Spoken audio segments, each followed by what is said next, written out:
আজ বলবো কিভাবে কথা বললে লোকে আপনার কথাকে ভ্যালু করবে, আপনার কথাকে গুরুত্ব দেবে, আপনার কথাগুলোকে মন দিয়ে শুনবে। তার অত্যন্ত পাওয়ারফুল কিছু কৌশল। তাই আজকের এই ভিডিওটি স্কিপ না করে পুরোটা অবশ্যই দেখার চেষ্টা করুন। আশা করি এর থেকে কিছুটা হলেও আপনারা উপকৃত হবেন। নাম্বার 1, যখন কেউ আপনার সঙ্গে কথা বলবে তখন চেষ্টা করবেন তার চোখে চোখ রেখে কথা বলার। এতে আপনার আত্মবিশ্বাস এবং স্মার্টনেস দুটোই ধরা পড়বে। নাম্বার 2, অন্য যখন কিছু বলবে তখন তার কথাগুলোকে আগে সম্পূর্ণ শোনার চেষ্টা করুন।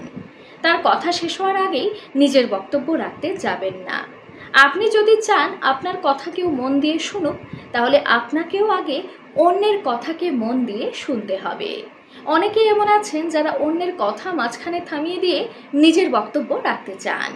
এটা কিন্তু চরম বিরক্তিকর একটা অভ্যেস, আর এর ফলে লোকে আপনার সঙ্গে কথা বলার আগ্রহ হারাবে। লোকে আপনার সঙ্গে ফার্দার আর কোনো কথা বলতে চাইবে না। নাম্বার 3, পরনিন্দা পরচর্চা করার অভ্যেস থাকলে এটাকে আজই ত্যাগ করুন। মনে রাখবেন, পরনিন্দা পরচর্চাকে সবাই কিন্তু ভালো চোখে দেখে না। পরনিন্দা পরচর্চা যারা করে তারাই একমাত্র এই বিষয়টাকে উপভোগ করে। আর যারা পরনিন্দা পরচর্চা করে তাদের কথাকে লোকে খুব একটা বেশি পাত্তা দেয় না, খুব একটা গুরুত্ব দেয় না, এবং তাদেরকেও খুব একটা গুরুত্ব দেয় না। 4, দরকারের চেয়ে বেশি কথা বলবেন না। যতটুকু বলা প্রয়োজন ঠিক ততটাই বলুন। লোকে আপনার থেকে কি শুনতে চাইছে আগে সেটা বোঝার চেষ্টা করুন, তাই বাড়তি কথা একদম নয়। 5, কোনো বিষয়ে না জেনে সেই বিষয় সম্পর্কে নিজের মতামত দিতে যাবেন না। আগে সেই বিষয়টা সম্পর্কে মোটামুটি একটা ধারণা নেওয়ার চেষ্টা করুন এবং তারপর নিজের মতামত দিন। আপনি যদি না জেনে হুটহাট কোনো মন্তব্য করে বসেন এবং তারপর যদি সেটা ভুল প্রমাণিত হয়, তখন লোকে কিন্তু আপনাকে নিয়ে হাসাহাসি করবে, আপনাকে নিয়ে বিদ্রূপ করবে, আপনাকে নিয়ে সমালোচনা করবে। তাই এই ভুলটা ভুলেও করবেন না। 6, কথা বলার সময় মার্জিত ভাষায় কথা বলার চেষ্টা করবেন। কোনো রকম গালাগাল দেওয়া কিংবা এমন কোনো শব্দ প্রয়োগ করবেন না যেটা শুনতে খারাপ লাগে, যেটা অপমানজনক, যেটা আপত্তিজনক। এই ধরনের কোনো শব্দ বা বাক্য অবশ্যই প্রয়োগ করবেন না। নাম্বার 7, একই কথাকে বারবার রিপিট করার অভ্যেস ত্যাগ করুন। একই কথা বারবার যদি রিপিট করেন তাহলে লোকের আপনার কথা শোনার ইন্টারেস্ট চলে যাবে, একদমই পছন্দ হবে না এবং একদমই তারা আপনার সঙ্গে কথা বলতে চাইবে না।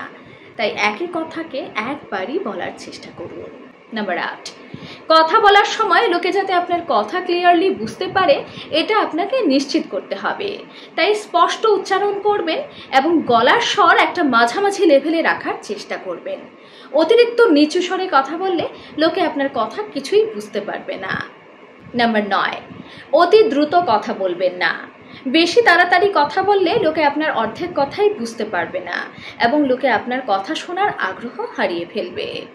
নাম্বার 10, পরিবেশের সাথে মানানসই কথা বলুন। সব কথা সব জায়গায় বলার উপযুক্ত নয়।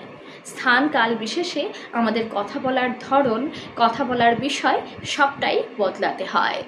যেমন ধরুন, একটা শোকের মহলে গিয়ে যদি আপনি হাসির কথা বলেন, সেখানে যেমন আপনার এই কথাগুলো বেমানান হয়ে যাবে, ঠিক সেইভাবে একটা হাসির মহলে গিয়ে যদি আপনি শোকের কথা বলেন, সেখানেও আপনার এই শোকের কথাগুলো বেমানান হয়ে যাবে এবং তখন লোকে না তো আপনার কথাকে ভ্যালু করবে না আপনাকে ভ্যালু করবে। তাই পরিবেশ বুঝে কথা বলা অবশ্যই দরকার, আর এটা একটা বিশাল বড় আর্ট, সেটা কিন্তু সবাই জানে না। বন্ধুরা, আশা করি আজকের এই ভিডিওটি থেকে আপনারা কিছুটা হলেও উপকৃত হতে পেরেছেন। যদি ভিডিওটি ভালো লাগে তাহলে অবশ্যই নিজের পরিজনদের সাথে শেয়ার করবেন। দেখা হবে আগামী আরেকটা নতুন ভিডিওতে। সবাই খুব ভালো থাকবেন, সুস্থ থাকবেন। ধন্যবাদ।